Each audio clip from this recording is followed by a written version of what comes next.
I was thinking about the words, eyes are windows to the soul, and eyes never lie. And these questions came to my mind. Are eyes windows to the soul or to the heart? And do the eyes really never lie? These questions kept coming. How about our other organs that reflect our soul and form our body language? Do they lie? The notion that they don't lie, does it have any scientific basis? These questions push me towards research. First, I try to understand the aspects of our body language that are involuntary and independent from our brain. I saw that these involuntary reflexes and body language are not artificial. They are not pretentious. They are truthful. I have also learned that experts in this field can easily differentiate between these truthful involuntary behaviors and artificial ones. Now, let us see how these truthful involuntary reflexes and actions are formed. Body language is a reflection of people's souls and feelings on their bodies. Being able to understand and read body languages in a sense, the same as reading people. The limbic system of the brain is responsible for these behaviors. Learning about and understanding the limbic system is important in order to understand body language. The limbic system, put broadly, is the center of learning, recollection, and involuntary behavior. All the reflexes we have in our daily lives, all unplanned reactions and behavior, and small movements in our facial muscles and in our eyes, they are all controlled by the limbic brain.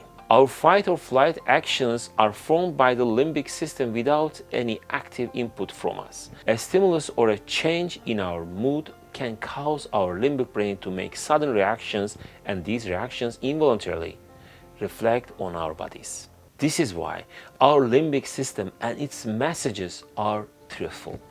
The most honest parts of this truthful system are the face, hands, and feet. When we see someone or something we love, our eyes, facial muscles, hands, and feet can have natural automatic responses and reactions. It's important to listen to the experts and learn to differentiate between natural and artificial responses and reactions.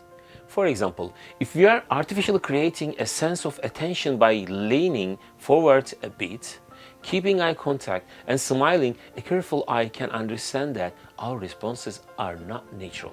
However, if we sincerely value and love someone, we will naturally smile while listening to them. We will lean forward a bit, and we wouldn't do anything that distracts them or ourselves.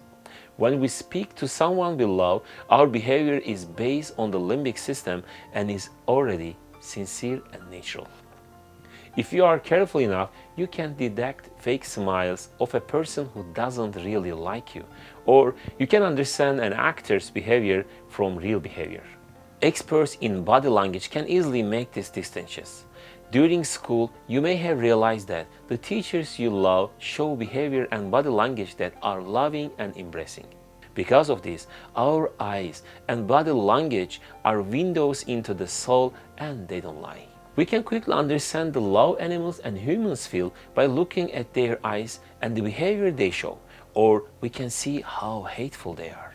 Dear friends, I've said that our eyes and body language don't lie. We have also talked about how our Creator promises a much better life than our current lives to people who obey the messages He sent.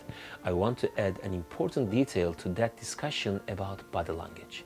When our Creator applies His complete and absolute justice in the afterlife, He will recreate our bodies and make our organs and every inch of our bodies witnesses to our actions, good and bad. All our organs in their own ways will tell everything they lived through. From this, I come to the conclusion that our eyes and body language, the windows into our soul, with the good behavior and actions we show, will be our friends in the afterlife.